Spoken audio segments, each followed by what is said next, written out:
Thank you.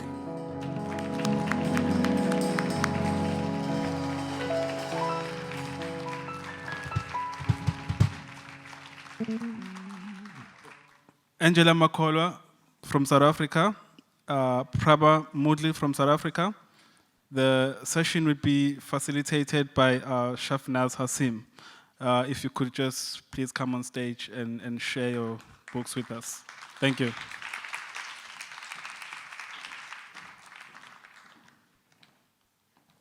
Hi, good evening, and welcome to the second session of, the second part of the second session for Time of the Writer. I think we had a wonderful kick-off earlier, looking at the new Indian voices, and I'm especially pleased to be able to facilitate a panel with two writers who actually don't need a lot of introduction, who've made waves in their own way in engaging women's voices through writing in South Africa. My name is Shafinaaz Hassim. Very pleased to be part of the genre of South African writing, especially because it's a very challenging time to write. I'd like to introduce you at first to Praba Moodley, who is a local writer, as in Pietermaritzburg born, living in Durban, very much part of the academic sphere, both in writing and based at the University of KwaZulu-Natal. Praba, in Debbie Rajab's book, has been lauded as a historical romance writer. But if you look at the corpus of her work, the range of social issues not only demand debate, writing as far back as 2003, but they also bring us back and forth between her 20th century romance writing to present-day issues that we face in South Africa. Those are global issues, but very much put us in a space of, I think they put us in a space where we're challenged even more to question how we've come, or how far we've come in debating and in dealing with any of these social issues. Praba's first title is called The Heart Knows No Color. And I'd like to think it's the first of a trilogy because she's got a sequel called Follow Your Heart. Yes. This is the basis of her 20th century writing, her historical saga. And I find that particularly the women in your stories have a very profound sense of identity, how they localize themselves within family and society and community in a very challenging era for women. And like I said, I'd like to see you come up with a trilogy for that. We know that you're launching a new book in a couple of weeks. In May. So we look forward to The Ties That Bind. Thank you. And Angela Makholwa, I noticed that in the program is lauded as the first Black woman to write crime fiction, and I'm very uncomfortable with that, so we'll hear your comment. Because it suggests that a woman of a person of a particular gender and race is not allowed to write crime fiction. You know, it sort of boxes the material in a particular way and formulates it in a particular way. But having known Angela's work, having read and engaged with the material, and especially the new book about the Black Widow spider is the most fascinating concept that I've come across. I first engaged with Angela's work in 2007 when she launched her first novel, Red Ink, and I believe, rumor has it, that that book is based on a personal experience with a psychopath to some degree. So if you really get to a writer, you can be written into a very, very well-written bad book in a bad light. And then later, she wrote 30th Candle, which talks about issues of age, coming of age, issues that women deal with, but it also has a very strong sense for me of the Sex and the City kind of dramatization. And of course, her latest work is Black Widow Society, which looks at the idea that the Black Widow spider is kind of a cannibalistic, it eats its mate after mating. So there's a very powerful commentary on notions of violence and how we deal with it. So I welcome you both. Thank you. with great accolade. My first question would be, I mean, we look at femicide and intimate partner murders in South Africa in particular, in the world in general. So my question would be, can violence reclaim the power that victims lose through being violated? How would you respond to something like that? Can violence reclaim the power? Yes. You mean countering violence with violence? Absolutely. It's a As in dangerous this question, but I'd like to put it out there straight. You know, you could say to someone, well, here's a society that decides, you know, they're trying to empower women by helping them get through what they've experienced. Women have been abused, women have been violated in particular ways. Now here's the society that claims a form of empowerment through this network. It was, I actually feared questions like this when this book came out, because when you put out a concept like that of a secret society of women whose sole purpose is to eliminate, partners, spouses that are emotionally or physically abusive, then obviously there's always the danger that you are seen to be promoting some sort of vigilantism, because it's kind of what these women do. Which is why, of course, you've read the story, and which is why there is so much that is unpredictable, especially towards the end of the book, because I felt that there were moral questions that needed to be addressed and probed in this book. And I didn't want, I was very aware of not wanting to be perceived to promote, violence, using violence to counter violence. And so that's why, for instance, even the male character in the book, Mzansi, the hitman, that's why I purposefully chose a male character to carry out the actual crimes, because the book for me, it is a lot about empowerment. It's definitely not about countering, not promoting violence, but it's just saying, these women have been backed into a corner. As much as they're rich and they're wealthy and they live these kind of glamorous lives, but they suffer in the hands of these spouses, especially the abusive cases, because that's basically the main kind of, the concrete idea that kind of binds all of them. So, where am I going with this? No, I hear you. So it really was about, how trapped and how powerless that a woman in that kind of relationship feels, and that it's not so easy. People always say, oh, you can just walk out. I mean, if a person, if your partner abuses you, why don't you just walk out? I know your book also, your latest book also deals with that. But if you know about those kind of situations, it's not as easy as that. And that's why I kind of came up with this really crazy concept. But it's just to address, a very big issue that is often not spoken about. Yeah. Yeah. Well, that's exactly why I asked you a difficult question, not specifically to put you on the spot, but also because I think writing gives you that opportunity to engage the audience in such a way that says, here, now think about this. Do you really think I'm creating a moral dilemma, and why is there a moral dilemma? Because there's something that needs to be regulated, there's something that needs to be fixed. There's something wrong with the way violence is often very gendered. Majority of cases are reported as male on female violence. And here's this bizarre situation of wanting to reclaim that power. To undo the wrongs. Yeah, because also, sorry to interrupt you, because also our criminal justice system is not very effective in dealing with these kind of cases. So there's a sense of helplessness and a sense of, hopelessness in these kind of situations. So that's also a bit of where this is all coming from. Yeah. Yeah. And I was especially surprised because when I read Follow Your Heart, Praba's book, there were these links now between the helplessness felt by the family of someone who's going through a violent situation and wanting to change and actually thinking, I could kill this man for what he's doing. The thought that crosses your mind. And so we live in this we're suspended between this thought of good and evil. The moral dilemma actually puts us in this. So Praba, I'd like to hear more about the themes that you write about.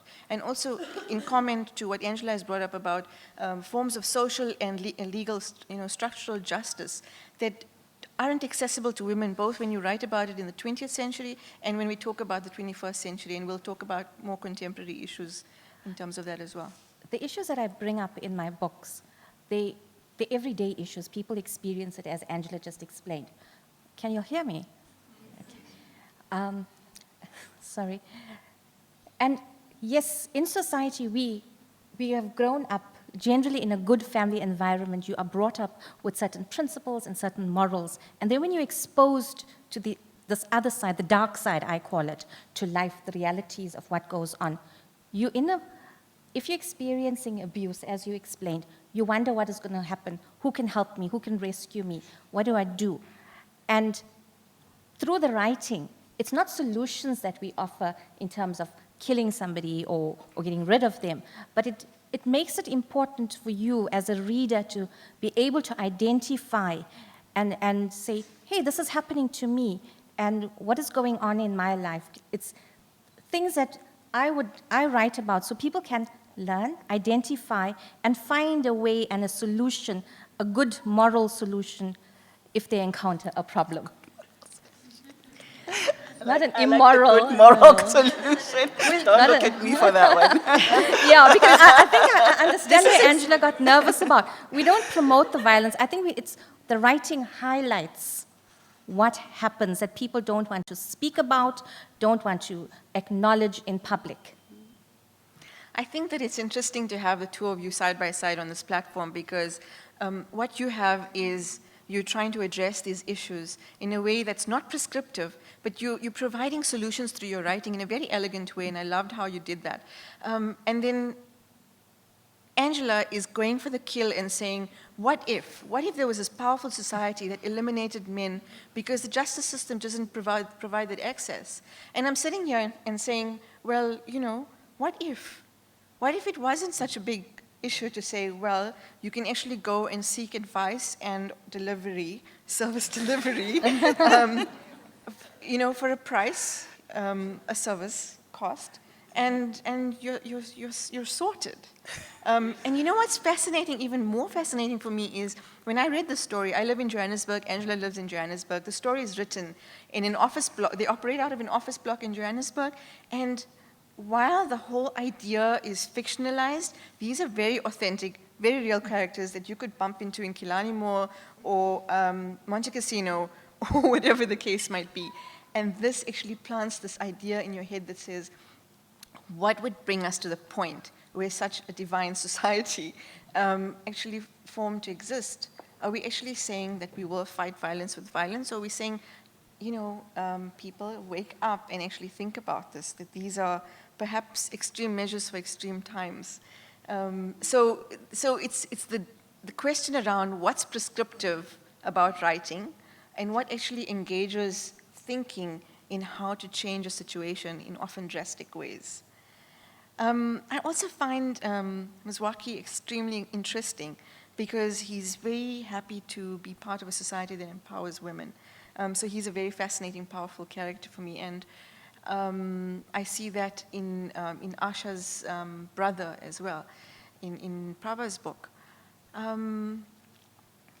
If you had to pull a thread of themes from your book, Angela, because Praba has spoken about some of the social issues that she deals with across the board in her novels, social themes across the board as well, or an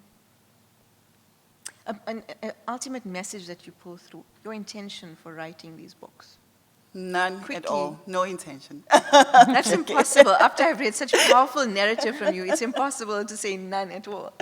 You're dreaming about them. They're subconscious. Yeah, they're subconscious make and up they're something, deeply like, embedded, on the and I spot. can't reach for them at the moment. I'm joking, no. It's a secret. No. I think the consistent theme across all my book, I suppose, if I were to look for one, is that of women who have a very strong sense of themselves, their identity, their destiny, who are, very sure-footed. And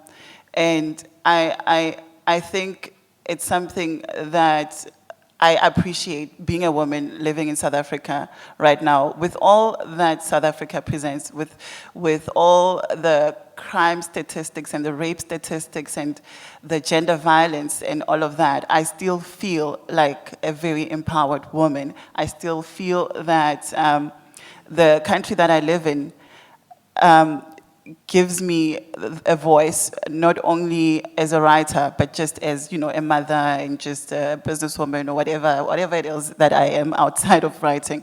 So it's something that I celebrate through my characters. And in terms of Black Widow society, it fascinated me as well, this concept, this idea of a secret society run by women and, you know, Mzwakhe being subservient to them. As much as he's a very strong character, he's more powerful physically than obviously any of them could ever be. But, you know, he bows down to them. He has to follow Talula's bidding. So I actually enjoyed that a lot. And he's actually, in a way, one of the softest characters in the book. As much as he's a hitman, he's an ex-convict. He's very meticulous in his business and the way that he carries out, you know, his work. But at the same time, he's the one character who actually has a love story in the book, you know. So it was interesting just to play with that dynamic where, you know, the masculine is actually the softer side of everything that actually goes on in this book. So yeah, those were But some he's of the also a themes I very suppose that important came through. character because without him, none of these acts can actually be carried out. Yes, but he kind of takes a risk, you know, I mean, he's out there committing these crimes and these women just kind of sit and plot and tell him what to do. So if anyone were to be discovered or if anything ever slipped, he would be the fall guy. He would take the Yeah, so I enjoyed kind of those power dynamics between them. I think let's give the audience a taste of your reading. Should we start with Praba? Some very beautiful prose in that book in particular. Okay, I want to talk, since we're talking about men and abuse. In Follow Your Heart, there's a scene where one of my characters is a widow, and how the family deals with this and how she deals with it, and talking about how people take advantage of widows as well. The party was fun. Everyone seemed relaxed and carefree, so much so, in fact, that no one was paying particular attention to Asha's husband, Babu.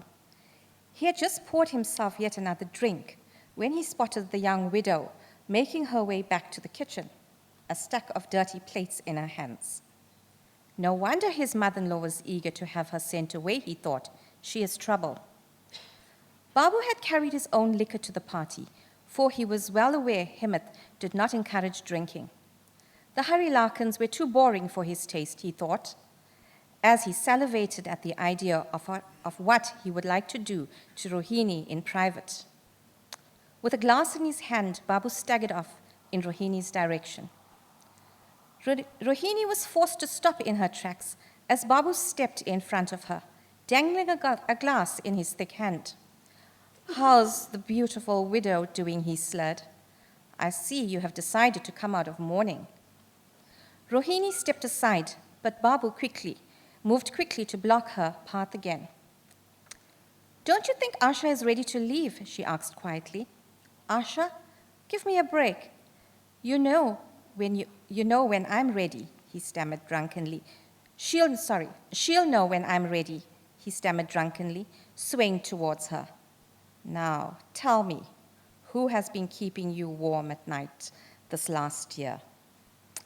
As he leaned towards her, Rohini saw the lecherous look in his eyes. She had never liked him, and she couldn't understand why. People found him charming. He reminded of a reptile with his beady black eyes. That's a disgusting question and does not deserve an answer. "Excuse me," Rohini retaliated angrily. So this is what happens to widows, she thought, as she tried to push past Babu. All the stories she had heard and never quite believed. She had been so protected in this house. Where was Sunil when she needed him? Why did he have to leave her so suddenly? She swallowed fresh tears.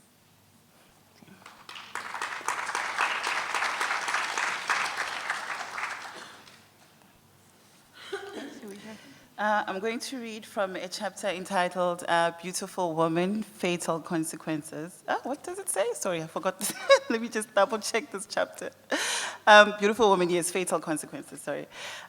So this is an action scene from the book, and I just need to give it a bit of context because I'm going to get straight into the action. One of the husbands of the members of the Black Widow Society is set up. This is now his elimination. He's on a trip to Spain, a business trip, and he's a serial philanderer. He's actually infected his wife with HIV and refuses to discuss it, refuses to acknowledge that this thing is actually happening in their marriage. So he's flown to Spain, and Mzwakhe, of course, is on his trail. Mzwakhe, knowing that this Scott O'Leary loves beautiful, exotic women, has used his contacts in Spain to set him up, to set Scott O'Leary up. He meets a gorgeous model, Eva, a Spanish girl, who is on Mzwakhe's payroll, basically. So now they are at the hotel. He met her at a club, and now they've moved to the hotel, and Mzwakhe is kind of following behind them. And so I'm going to take it from there. A few minutes later, Mzwakhe also went into the hotel and got the lift to his room, which was a floor above that of O'Leary's. As he entered his room, he looked at his watch. By this time, Eva was supposed to have slept a sleeping pill into O'Leary's drink. Salome O'Leary had informed the BWS that O'Leary usually took Zaleplon before going to sleep. So for the purposes of consistency, Mzwakhe had made sure that it would be the same drug that would be found in his system during an autopsy. So they think ahead, see. He sat up on his bed, waiting for the text from Eva to indicate that O'Leary had dozed off. During this time, he could not sit still. Everything had to happen tonight, and he still could not believe he had to rely on a cokehead to get this job done. One slip up, and his entire plan would be sabotaged, and he needed to go back home, damn it. He was getting too old for this business. He looked at his watch for the umpteenth time. 6 o'clock a.m., and still no message from Eva. He tried dialing her mobile phone, but it was dead. Crazy bitch. What now? These people, all of them are starting to drive him crazy. Sorry, there's a lot of profanity here, so children, cover your ears. This bitch was not cooperating. That Tallulah bitch was setting him up to fail. Bloody Garcia was a loose cannon who couldn't get a single thing right. He fixed himself a drink, a stiff glass of whiskey. He downed it all in one go. He looked at his watch. He knew O'Leary's room number. Perhaps he could call it. It shouldn't be very risky. Clearly, O'Leary's guard was down. He was a happy-go-lucky playboy. Even if he was still awake, he'd probably just dismiss the phone call as a missed dial, should he be the one who answered. Mzwakhe let the idea marinate for a few more minutes in case Eva called. After 20 minutes, he decided to call O'Leary's hotel room. The phone rang a number of times without being answered. Where was Eva? Had they both left the room? He'd seen them going up earlier on, so where were they? He phoned the room again. As he was about to give up, Eva picked up the phone. Hello? She whispered, half drunk. Eva? Si, señor. My Spanish accent may not be the best, so bear with me. It's me, Mzwakhe, he whispered. Where are you? Where are you? I need to get out of here, she whispered. Is he out? Is he out? No, he's in. There's a bit of lost in translation here. Mzwakhe shook his head in frustration. I mean, is he out? As in gone? As in, is he not awake? You mean, is he sleeping? Yes. Did you give him the drug? See, I give him. Okay, I'm coming down. Mzwakhe put on his leather gloves, fixed his afro wig into place, made sure the beard was still set, adjusted his glasses, and searched in his bag for the vial containing the succinylcholine. It was not there. Where the hell was it? He had put it in a small plastic bag when he was packing. He could have sworn he did, but now he couldn't find it. Could he have left it back home? Oh no, he couldn't afford to do that. That would put a stop to the entire mission. He'd been feeling unsettled about the Spanish job from the beginning, but everyone had played their role so far, except for him. Where the hell was that vial? He searched in his luggage bag, his wallet, his clothes. He even found himself looking underneath the bed. Maybe it had fallen? He'd never been so careless. Where the hell was the vial? "Oh," he screamed, placing his hands on his ears. He tried to calm down, pouring himself another glass of whiskey. This was a disaster. He couldn't finish the job. After having come this far, the phone rang. It was Eva. "Where the hell are you?" she whispered. "Just relax. I'll be there in a few minutes." He stood up and immediately saw something on the floor, just by the door. It was the small plastic bag with the vials. How the hell did it get there? Was he losing it? Shaken, he grabbed the bag and looked at himself in the mirror. The disguise, along with the panic-stricken look on his face, made him look like a demented version of himself. He was losing it. He'd been so cool, so calm. What was happening to him? Best to get this job done and get out of here, out of this stupid country, if only it could also be out of this job. He was sick of it. He took a lift to O'Leary's floor and softly opened the door. "There he is, my job is done, I'm out of here," hissed Eva, slipping out as Mzansi walked in. "Good job, Garcia will have a nice present for you." In a split second, she was gone. Mzansi closed the door and inspected the room. Scott was lying spread-eagled on the bed, facing down. He looked around the room to make sure that there were no traces of Eva. He took the 2 glasses of whiskey and emptied them into the sink. He then slipped them into a plastic bag. He also took the small bottle of whiskey that they'd taken out of the minibar and put it into the same bag while making a mental note to replace it if time allowed. He then jabbed O'Leary with the needle containing the succinylcholine to relax his muscles. To make O'Leary's death look like an accident, he took apart the bedside lamp and attached the live wiring to a device that passed electricity into O'Leary's body, which together with the succinylcholine induced the effects of a heart attack. The electric shock made O'Leary's heart muscles go into a spasm, just as they would if he'd suffered a heart attack brought on by high blood pressure, another condition his black widow Salome had made the society aware of. And just like that, Scott O'Leary was no more. What a relief. Next time, if there was a next time, he had to be much more careful. That's it.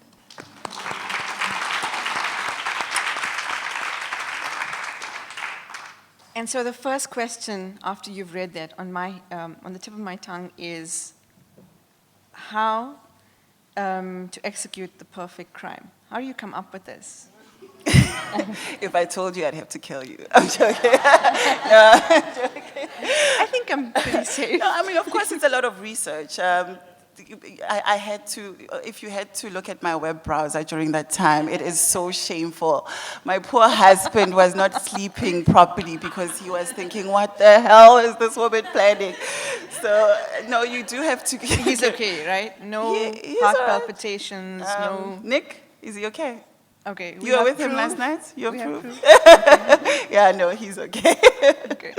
Yeah. That's no. not your publicist who's paid some hot guy to come pose as your husband or anything like that. No, Well, no, it's fascinating because, what does it say about the human mind, the creative human mind, and the ability then to quite stretch the imagination? We talk about freeing the imagination. This really puts you in the position of stretching the imagination to the dark side of the human psyche. Yeah, I think writing is definitely a form of schizophrenia. Yeah. It definitely is. Praba, I look at your genre of writing and then say, well, you're also very, very careful and deliberate about the political time that you're writing about. So you talk about indenture in a, I won't say a very romantic way, but also in a very intimate way. And you bring your writing across into present-day democratic South Africa, and I'd like you to comment on some of that, your intentions behind it, and the perhaps social or political commentary that you make through your writing. Thank you. With indenture, it is a sensitive issue. And during the course of my research, there was a lot of hardcore information that I researched, brutal stuff. And I wanted to make it accessible to the ordinary man, to the ordinary Indian, and to the ordinary South African. And by putting it in words, and as you say, I would call it more the gentle way of bringing something harsh into reality, because I've added emotion, human touch to the story. In terms of the political aspect of my writing, I'm not a hardcore politician, so I try to bring in what normal people would experience. Fine, everybody has their opinions. Everybody wants to voice them, some stronger than others. So for me as a writer, it's not a political message as such that I want to put across in my writing, but there's an awareness that yes, things are wrong, they need to be put right. And my writing is very simple. It's done in a way that people can easily assess. It's readable, it's understanding, and yes, there are dark sides to my writing, as lots of writers write. There's good and there's the dark and the good side of all of us, I would say. We all have that in us. So it comes out in characters that I write about. And I'm hoping that when we read, we say, yes, that I can recognize that trait. I will be able to see it as something that is normal, but you can't work on it or your actions because it's just not right. To feel certain emotions of when somebody irritates you or somebody abuses you and you feel as if you're stuck in a corner, you must work those emotions through, feel them. You don't have to act on them. And that's what I would like to convey in my writing. I appreciate that, there's a documentation of important history through what you use as narrative fiction. And that comes through very strongly, especially in your first book and the sequel to it, obviously. And obviously you're making the social commentary, as you say, of hopefully engaging younger readers who both get a sense of what the history is of indenture and also a moral paradigm that comes to the fore. And yes, there is, to the human psyche, multiple ways of being, so to speak. And so as I've said before, you do it in a very beautifully prosed, elegant way. What are your challenges? Because, you often see when we research as writers, there's also, on the one hand, the research to authenticate material, but there's also a contract that you develop with the reader, a kind of, personal trust contract that says, when you read this, you will be at some level engaged, entertained, but there's an authenticity to the characters, to being able to identify or deliberately feel affronted by the characters. These are emotions that they experience. But you do want to step back and say, now, really, did they actually take a second eye through this, through the thought process of writing? What are the challenges as a novelist, especially in your genre, your particular genre? As a writer, sometimes your characters run away. You have to really get them back into the story, because I'm not sure whether other writers would agree. If you don't control your writing, your whole story can get out of control, and your characters can start behaving in ways that you didn't really plan for your novel. And sometimes, yes, it's good to allow that, and sometimes no, because you lose track of what you want to say. For me, writing is to entertain and to educate at the same time. And I like to do it in a gentle way. Do you find that you converse with your characters? Or? Yes, it's like an internal dialogue. Okay. Because yes, you have bad characters, so you have to think like a bad person, and I don't know if that makes sense, but yes. And then you have because when you're writing dialogue, so you have to have like 2 voices, 3 voices going on in your head, and making this is the schizophrenia part. Yes, schizophrenia of a writer, absolutely. But it's an amazing process. It's not an easy process, as well. But those are the challenges that I find.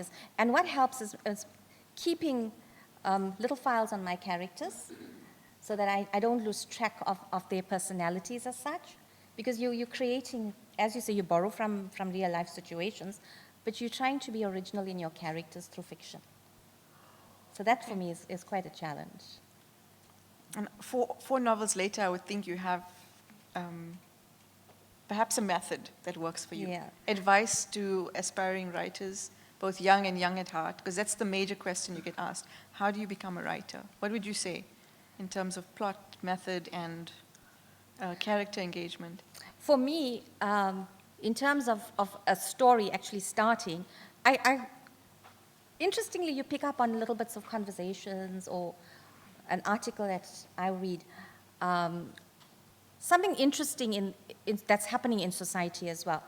And a lot of it is an internal process for me. It starts to grow in my head an idea. Like for my new book, The Ties That Bind, I often wondered during the political era, what happened to the women that were left behind and their husbands went abroad, and how did they fend for themselves and grow up their children? And it festered quite a while, it brewed in my head, and I thought about it, and for me, I started to question what happens, and I started to make notes and do a little bit of investigation and research, and I built up character, I built up character sketches on what I would like, and what happens if something bad happens to these ladies. How do they manage? How do they live their lives? And writing is a process, and it changes. For me, it changes. I can write a scene and not like it one day and change it the next day and go back to the original scene. So it's a work in progress every day. Writing is not something that you could say, I've got a perfect page or a perfect paragraph. It's a constant changing of your ideas and your thoughts. But in terms of a plot, you have to know what you want from your story and what your message is going to be at the end of the day. I mean, when you talk about the dynamism of plot, I'm immediately thinking, because reading Black Widow Society, absolutely without giving anything away, there's this fascinating thread already of the conflict. The conflict in the reader is already, from the beginning, from when you've read the blurb on the back of the book, that there's a society that's carrying out these murders. And then a most mind-blowing twist at some point that I will recommend people get the book to read. And no, the publisher hasn't told me to say this, because it's fascinating how you've done that. I cannot think of a more powerful twist for this particular book, in the way that the most unlikely character has made a complete turnaround, or maybe not a complete turnaround. In retrospect, you can see it happen, but it's not predictable. It's certainly not predictable.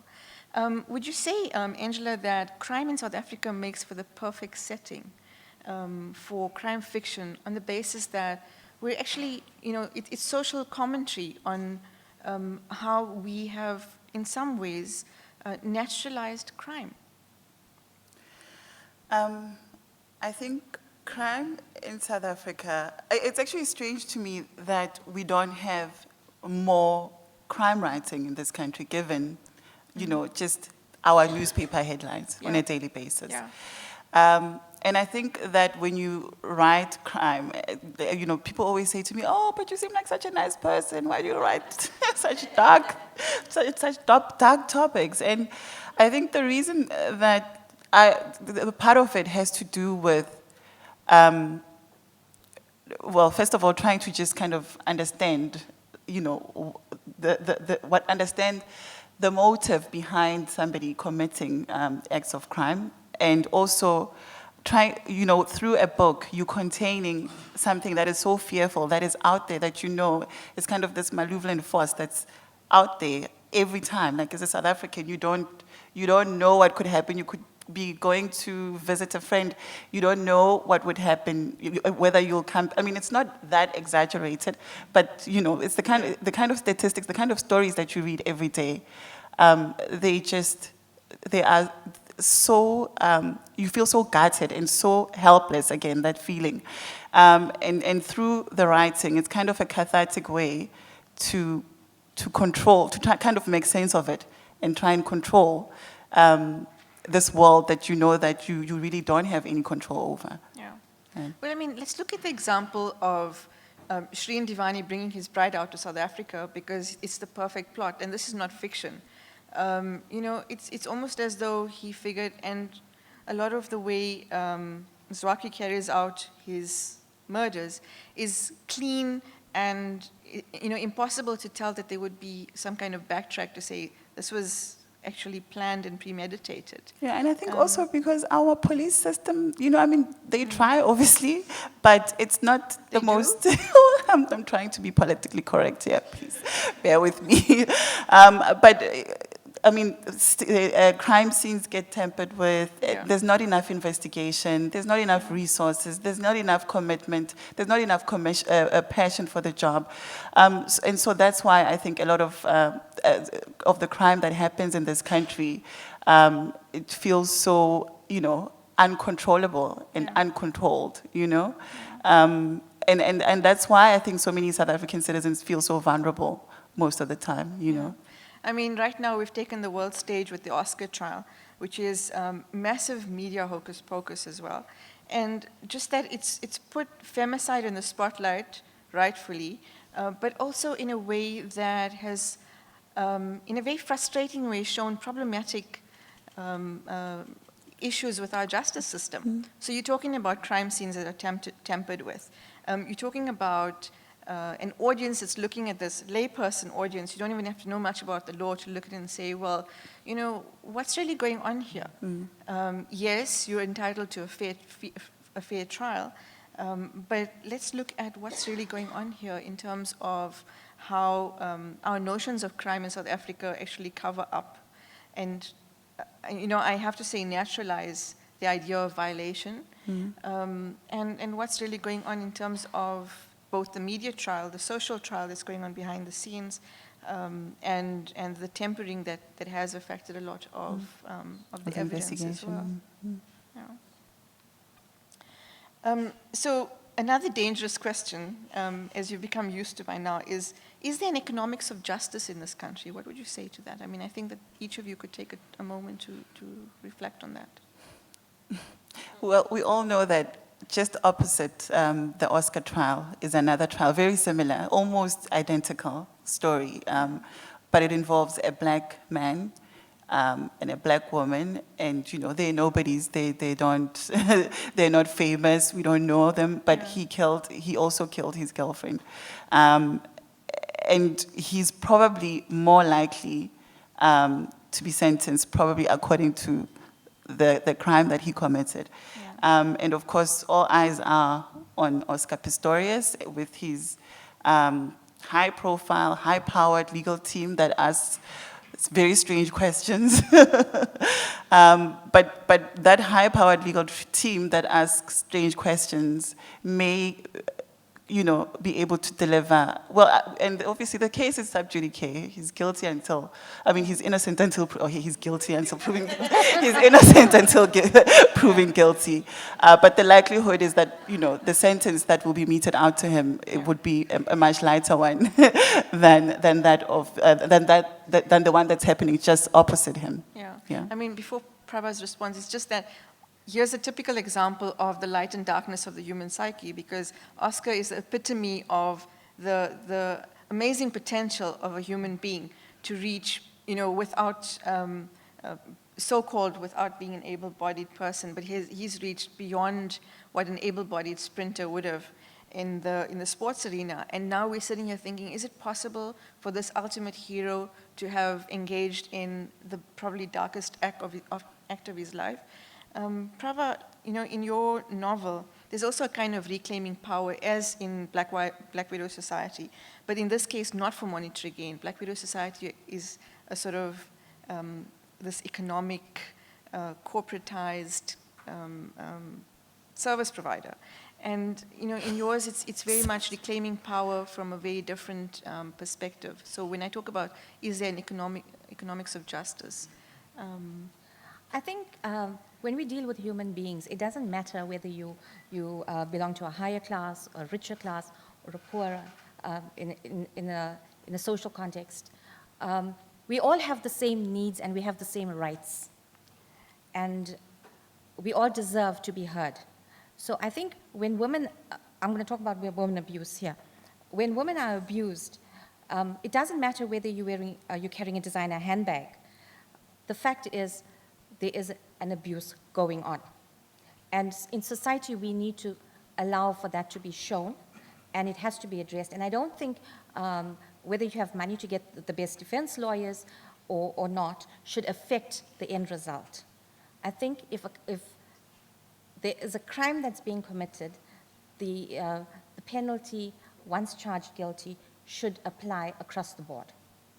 Thank you That's very my much. personal opinion. Thank you very much for that. I think it's time for 2 or 3 questions from the audience, as was in the previous session.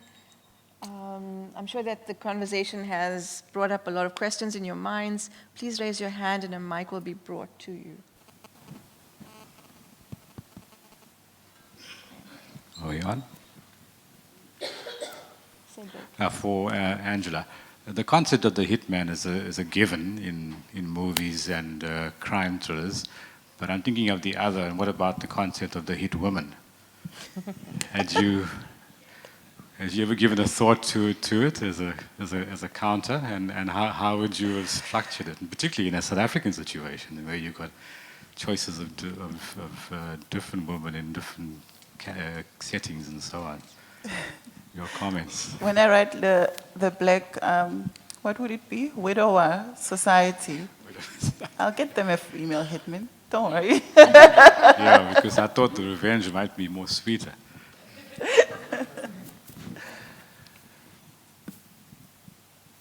Hello, all right. Yes, look,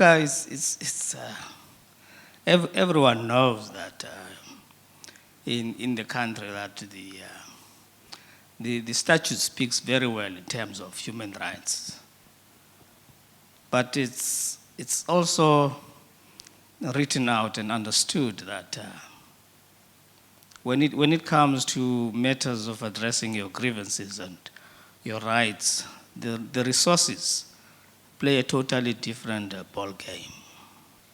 I'm just making a contribution, I'm asking a question.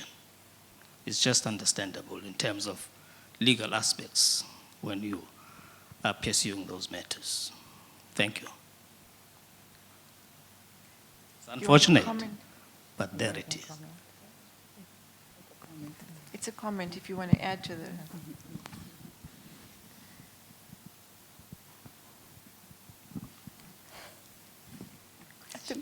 Would you like to speak a bit more about the metaphor of the Black Widow? Because you said Black Widow Society, and that immediately changes the metaphor. When you're actually talking about the spider that mates and then kills its mate. kills No, its of course, mate. it is. I mean, It is based on that concept. it's an extremely that powerful metaphor. Yeah, it's an interesting metaphor as well, because I think everybody, the first time that you hear about this Black Widow spider, the first reaction is actually to kind of laugh your head off. And of course, we know that women, I mean, in the media, there's been a few, especially recently, a high-profile case of a Black Widow. You know, the woman who was recently sentenced for killing her husband, charge. So I think in terms of archetypes of female power, feminine power, the Black Widow spider is probably one of the most the most appealing, well, not appealing, but one of the strongest and most interesting. So that's what I kind of based it on. And Tallulah, for me, is the archetypal Black Widow. And it was kind of a nice way to just weave a thread that conveyed kind of this feminine power, but that is also dangerous. It's dark, it's scary, but there's also kind of this sexy, well, you know, obviously the Black Widow has sex with his mate and then kills it. So also those undertones of sexual power as well. It was kind of an interesting, it was an interesting device to use in the novel. Okay. Any final words, Praba?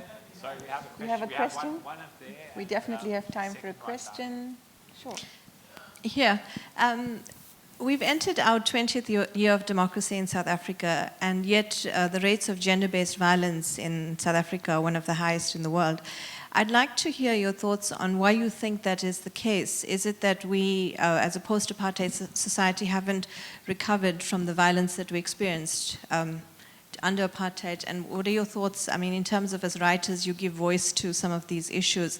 How do you think as society we should handle or respond to such high rates of gender-based violence, whether it's violence by men against women or by women against men?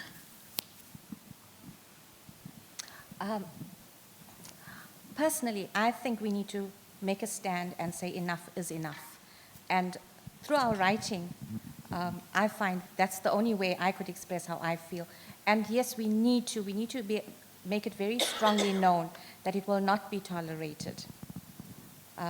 That's how I actually feel. Yeah, and I think for me the most frustrating thing about gender-based violence is that the conversations that happen around it are usually contained within female structures. It's women talking about it. It's women addressing it. It's women writing about it. And until, men start to become part of the conversation, then we will have a proper kind of constructive discourse around the issue. And as long as it's something that's hidden and buried and it's just talked about and written about to death, but there's no engagement from males around the same issue, then we will still have the same problem 20 years from now. We'll still be, having these conversations and still having high rates of gender-based violence. And I don't know how much of an effect the apartheid system has to play on has to contribute to this. But I certainly know that growing up in the township and seeing lots of households where the husband, the migrant labor system, the husband is absent, and boy children growing up,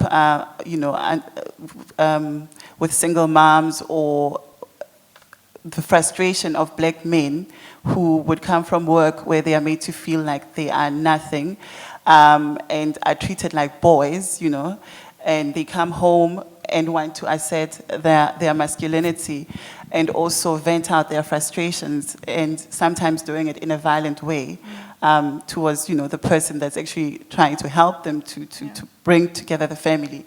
I don't know how much of an effect that has, but it certainly is probably one of the contributing factors.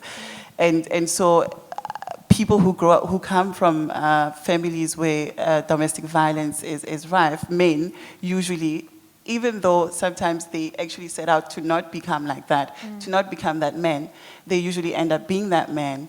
And that's why I'm saying it doesn't help much for these conversations to be happening amongst women. Men need to engage with it and confront it and really, really look at how to break that cycle. Absolutely. I mean, you talk about the perpetuation of violence, and so these conversations need to be beyond. And it's not about women writing for women, but really about, taking these issues and... it's actually sad when you think about one human being abusing another, because in reality, there are women that do it as well. They abuse their partners. So it's a consciousness that we have to be aware of and make sure we treat the other human being with dignity and respect. There was another question. Hi. Angela, I saw you wince a little bit at the title of First Black Female in South Africa to Write Crime. I'd like to know why is that? And also just sort of address the title of Women Writers. Is that something you own? Do you feel like it's something that will make certain people turn away or think your writing is not for them, or kind of boxes you a little bit? Because I don't know if you ever hear of a panel where it's like men's voices or men writers. It is exactly yeah, so what are your thoughts on that? It is quite frustrating because it's labeling. It's, as Chef said, that is it a black woman not supposed to write crime fiction? Is it so odd that a black woman in a country that has the majority of black people in it is writing about crime, which is something that you're confronted with on a daily basis in this country? It just seems kind of a strange way to box or brand what it is that I do, because I don't know if the first white man who wrote crime was introduced as the first white male crime writer. So in a country where black people are the majority, it really is an odd thing if you think about it. Quite an anomaly. And you're being very modest about intention, because in that case, this is a work of nonfiction, and so is Praba's work, depiction of commentary on the time, but also when you talk about how do we address the issue of femicide, spousal abuse, and spousal murder, is to actually put material into the hands of the reading public and say, well, here it is, here, this is in your face. You write in your acknowledgements at the back, potential black widows, please don't call me, this is fiction. Thank you in advance. And I don't read that as an apology, but I do read that as, okay, so I've got you thinking about this, I've given you the whole locus of my thinking around what the possibilities are from one extreme, in dealing with an extreme with another extreme. But let's be fair that you're not advocating violence on violence. So that's definitely comes to the fore.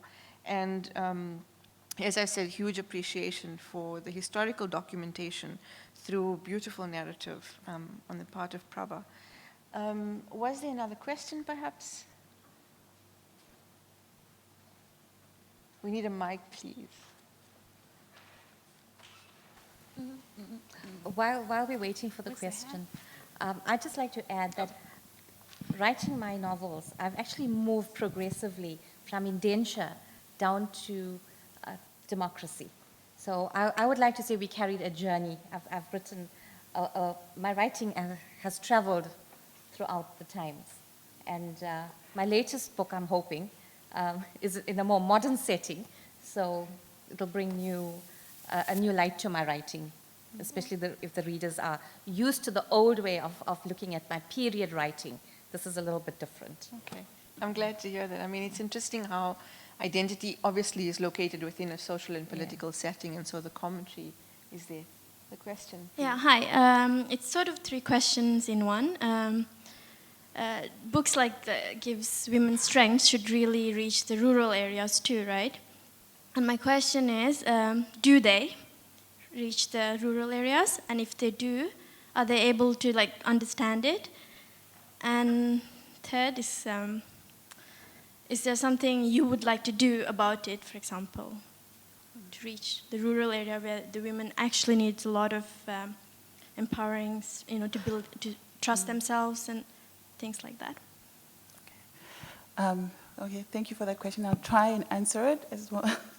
I think book distribution, book publishing in South Africa is incredibly frustrating. It's limited. There's a lot of limitations to it. I think my publisher would probably speak better on that topic. But just to address your question, I mean, right now our books are distributed in, a few major bookstores, and even then they stay on the shelf for probably about 3 months. And then after that, that's it. It kind of disappears. And so, and obviously most of these major bookstores are centered in urban spheres. The only way, to my thinking, that we could do that, and it is an important question, is through library distribution. I just read recently, I think yesterday or this morning actually, that the Bill Gates Foundation has contributed some ridiculous sum to libraries, to building libraries in South Africa. And it's only if every single library in this country has her book, your book, my book, and every other, South African writers' books that I think we would have. It's one way of addressing that problem of accessibility. In the most affordable way. In the most affordable way, yeah, because books are also very expensive, unfortunately. So if your priority, if you're living in rural areas, your main priorities probably have to do with food and shelter and the basics. So books are a luxury in the most, essential sense of the word. So that's the only way that I think is partially how we could address that. No, I totally agree. Especially when your book is out of print, like my books are out of print. It's a business. We have to look at writing as well as a business, and that's the way our publishers look at it. And once they print a set number of books and it sells, they wouldn't go in and reprint. So it's important for libraries to stock up because bookstores run out of books. So, and the only place that you would be able to get books is in the library. And so what I would do is try and get hold of, if you know of educators in the rural areas, that's the only way, it's word of mouth, contact the library and get a book. You can place it on order. They will have a revolving system. If the book is not available in one library, they put it on a reserve and they'll request it from the main libraries. I know that there's an initiative to translate books into each of the different languages, area dependent. I know that publishers are trying to get them into the libraries as well. They are on offer to most of the libraries. And I also know that there is an onus on the reading public to actually read and to buy the book, so that there's a larger sort of scope for published material, and publishers have an incentive to do reprints, additional reprints. So while it's wonderful that our major bookstores have UK and American publications and global publications, there is also a need to read local writing in all of the languages, or in the languages that you're able to read them in, and to actually go in and order them at the libraries, at your local libraries. Thank you very much for engaging the panel and for being here this evening. And I do hope that you get to read some of our writers' books. Enjoy the rest of the week at Time of the Writer. It's probably one of the greatest platforms here in the literary scene, so I know that there's a lot on offer for the rest of the week. Thank you very much. Thank you. Ni